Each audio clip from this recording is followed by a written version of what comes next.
حضرت آدم سے لے کر جناب عیسیٰ تک آپ سارے انبیاء کو پڑھ لیں، وہ سارے یہی کہتے رہے کہ اللہ کے رسول آنے والے ہیں، اللہ کے رسول آنے والے ہیں، وہ آنے والے ہیں۔ بس فرق اتنا ہے، وہ کہا کرتے تھے آنے والے ہیں اور ہم کہہ رہے ہیں کہ آ گئے ہیں۔ بس ساری امتیں حضور کا ہی ذکر کرتی رہیں۔ وہ کہا کرتے تھے کہ علامہ اسماعیل حقی نے تفسیر روح البیان میں لکھا ہے، امام سیوطی نے الخصائص الکبریٰ میں لکھا ہے، جناب آدم کے انتقال کا وقت آیا تو اپنے بیٹے حضرت شیش کو بلایا اور بلا کر کے فرمانے لگے، شیش میں جا رہا ہوں بیٹے، لیکن یاد رکھنا ساری زندگی یہ کام نہ بھولنا۔ تو حضرت آدم کے صاحبزادے حضرت شیش عرض کرنے لگے، ابا جی وہ کون سا؟ کہنے لگے ہر وقت ہر روز اللہ کے آخری نبی پر درود و سلام پڑھتے رہنا۔ انہوں نے کہا کہ والد گرامی وہ کون ہے؟ تو حضرت آدم کہنے لگے، جب اللہ کریم نے میرے اندر روح پھونکی تھی تو میں نے جنت کے درختوں اور پتوں پر لکھا دیکھا تھا لا الہ الا اللہ محمد رسول اللہ صلی اللہ علیہ وسلم۔ ہر پیغمبر نے، ہر رسول نے، آپ دیکھیے نا حضرت ابراہیم نے کعبہ بنایا۔ اصل بات یہ ہے کہ ہم حضور کے امتی ہیں، ہم اس طرح قدر نہیں کر پاتے جس طرح وہ لوگ آرزویں کرتے تھے۔ حضرت ابراہیم نے کعبہ بنایا، اللہ کا گھر، اللہ کا گھر۔ یہاں جو آدمی اپنے سگے بیٹے کو بھی گھر بنا کے دیتا ہے وہ بھی اپنی بہو کو کہتا ہے میں نے بنا کے دیا، حالانکہ اپنے بیٹے کو دیا ہے۔ وہ بھی پوتوں کو کبھی کبھی بلا کے کہتا ہے تمہارے باپ نے کیا کمایا، میں نے دیا ہے۔ لوگ عادی ہیں، لیکن میرے عزیز حضرت ابراہیم نے اللہ کا گھر بنایا، اور جب بنا رہے تھے تو انداز یہ تھا کہ حضرت اسماعیل پتھر اٹھا کے لاتے تھے اور جناب ابراہیم خانہ کعبہ کی دیواریں بلند فرماتے تھے۔ اس عالم میں جب بنا چکے تو عرض کرنے لگے یا اللہ کعبہ میں نے بنا دیا ہے، اسے آباد کرنے والا رسول بھی عطا فرما دے۔ ربنا وابعث فیہم رسولا، یا اللہ وہ رسول ہمیں عطا فرما جو بڑی شانوں والا ہے۔ سارے انبیاء حضرت سیدنا عیسیٰ علیہ السلام کہ کچھ امتی کہنے لگے عیسیٰ مردے زندہ کر دیتے ہو، کوڑوں کو شفا دے دیتے ہو، اے عیسیٰ آپ کا ہاتھ لگ جائے تو اللہ بڑے سے بڑے برس کے مریض کو بھی شفا دے دیتا ہے، لگتا ہے سب سے زیادہ شان والے آپ ہی ہو۔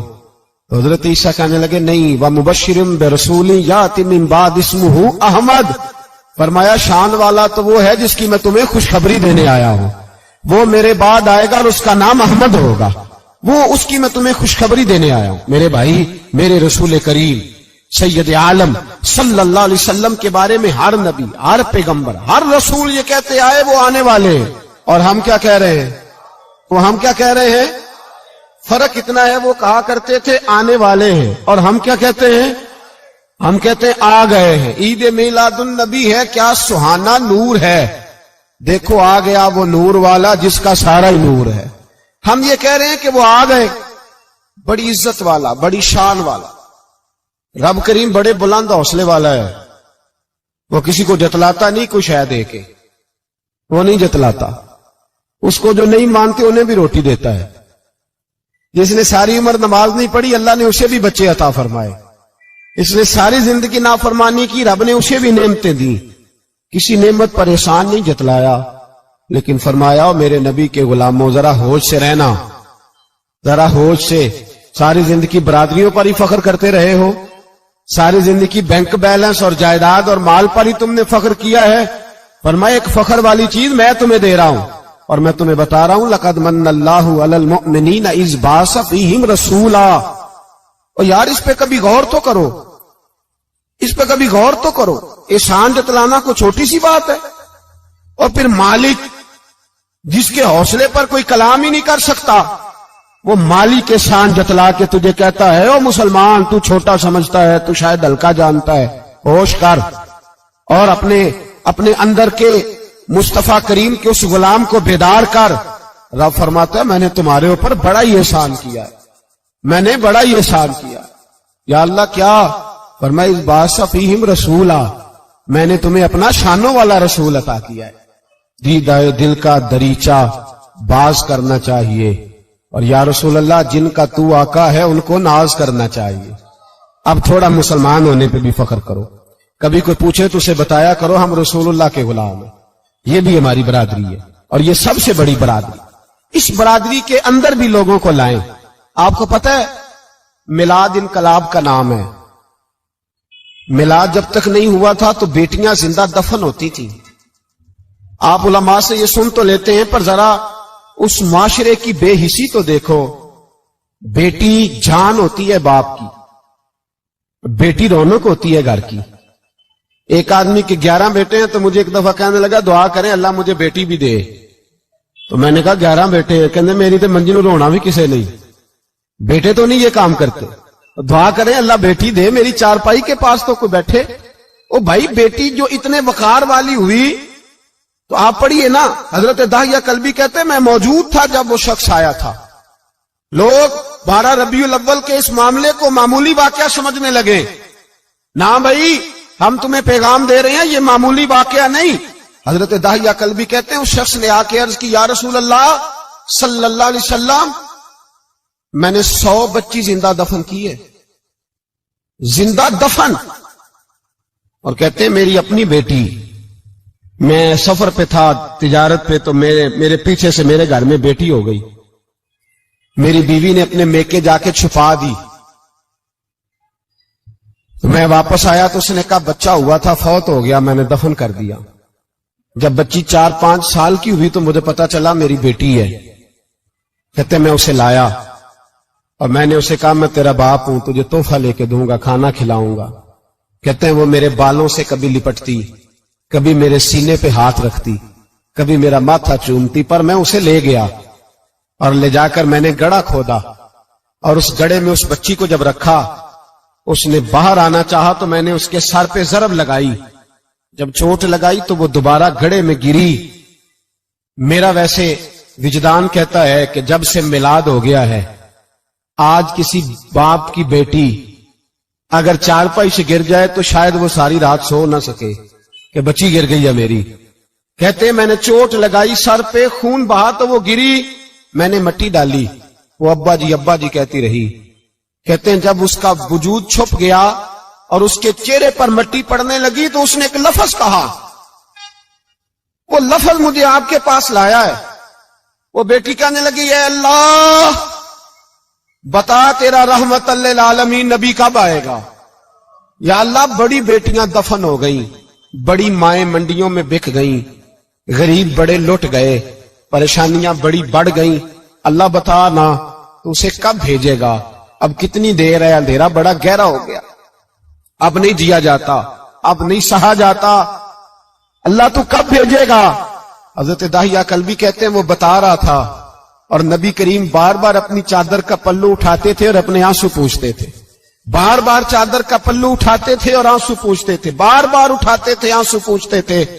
حضرت داہیہ کلبی کہتے ہیں حضور نے پوچھا تیری جرت کیسے ہوئی, تو حوصلہ کہاں سے لایا. اس نے کہا محبوبہ پتہ نہیں, لیکن قربان جاؤں یا رسول اللہ صلی اللہ علیہ وسلم میں نے آج سویرے آپ کے ایک صحابی کو یہ کہتے سنا ہے کہ وما ارسلناک الا رحمتا للعالمین. تو وہ یہ رحمت للعالمین کے لفظ ہیں یہ تو میں نے اپنی مرتی ہوئی بیٹی سے سنے تھے. تو آج جب میں نے اس کی زبان سے سنے تو میں نے کہا تو انہیں جانتا ہے. کہا جانتا ہوں. کہا مجھے بھی لے چل. تو حضور میں آپ کے دروازے آیا ہوں, رب معاف کر دے گا. تو میرے حبیب نے فرمایا چل پڑھ کلمہ, جو میرا کلمہ پڑھ دے اللہ اس کے سارے گناہ معاف کر دیا کرتا ہے. بھائی غلاموں کے ساتھ ظلم ہو. حضرت بلال حبشی, حضرت بلال کے بارے میں بڑے واقعات ملتے ہیں. ایک واقعہ بڑا منفرد لکھا ہے کتابوں میں.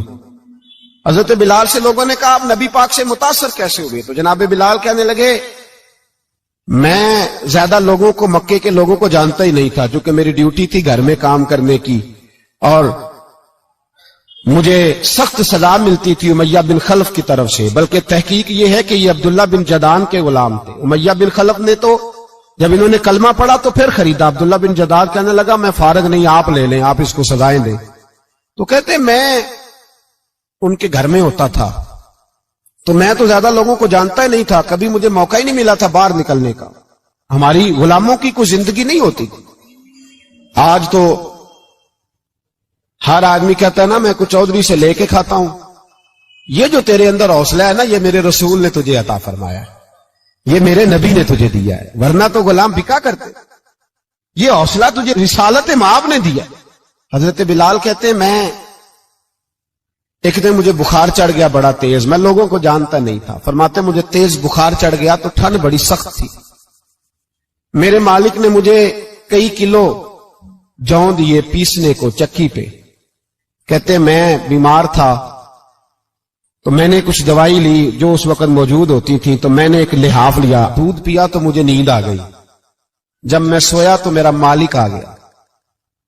اس نے آ کر کے مجھے سوئے ہوئے دیکھا تو کھینچ کر کمبل اتارا، رضائی اتاری، لحاف اتارا. کہنے لگا اب تیری سزا یہ ہے کہ تو کھلے میدان میں بیٹھے گا، وہاں چکی پیسے گا، اور دوسری سزا یہ ہے کہ تجھے قمیض پہننے کی بھی اجازت نہیں. حضرت بلال کہتے ہیں تیز بخار، ٹھنڈ کا عالم، اور جب میں چکی پیس رہا تھا تو رو رہا تھا اور میں پوچھ رہا تھا خدایا ہمارے نصیب، اللہ ہمارے مقدر ہے جرم ضعیفی کی سزا مرگ مفاجات. سیدنا بلال حبشی رضی اللہ تعالیٰ عنہ فرماتے ہیں میرے دروازے کے قریب سے رسول پاک گزرے اور مجھے ہائے ہائے کرتے دیکھا تو دستک دی. میں نے کہا کون ہے؟ دروازہ کھلے آ جاؤ. محبوب اندر آئے تو پوچھنے لگے کیوں رو رہے ہو؟ میں نے کہا جاؤ اپنا کام کرو. یہاں دکھ سارے پوچھتے ہیں، مداوع کوئی نہیں کرتا. یہاں تقریریں سارے کرتے ہیں، حقوق غریباں پر بات سارے کرتے ہیں، مداوع کوئی نہیں کرتا. جاؤ اپنا کام کرو. کہتے ہیں میں نے سخت جملے کہے معاذ اللہ. حضور چلے گئے اور جب حضور جا رہے تھے تو میں کہہ رہا تھا بس جا رہے ہو نا، میں نے پہلے ہی کہا تھا جاؤ. کہتے ہیں قربان جاؤں. تھوڑی دیر گزری تو اللہ کے رسول کے ہاتھ میں گرم دودھ کا پیالہ تھا، کھجوریں تھی. حضور تشریف لائے اور کریم رسول نے مجھے کھجوریں دی، دودھ پلایا اور کہا چل جا کمبل میں بیٹھ جا. تو میں نے کہا چکی کون پیسے گا؟ وہ تو بڑا مارے گا. کہتے ہیں لوگوں اس نبی کا میلاد اور معراج بھول نہ جانا، اس رسول پاک کی محبتوں میں کمی نہ آنے دینا، اس محبوب کا نعرہ ساری دنیا میں لگا دینا. فرماتے ہیں میرے حبیب کے میں قربان جاؤں. مصطفیٰ کریم نے فرمایا تو بیٹھ رضائی میں اور آج تیرے حصے کی چکی میں پیسوں گا. کہتے ہیں ساری رات حضور چکی پیستے رہے، ساری رات.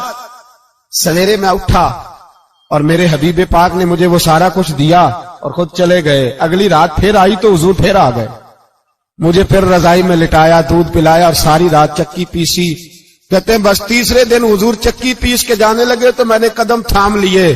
میں نے کہا بیبا دنیا ساری جھوٹ بولتی ہے، زمانہ سارا غلط کہتا ہے، جو غلاموں کے حصے کا کام کرے وہ اللہ کا سچا رسول ہوا کرتا ہے.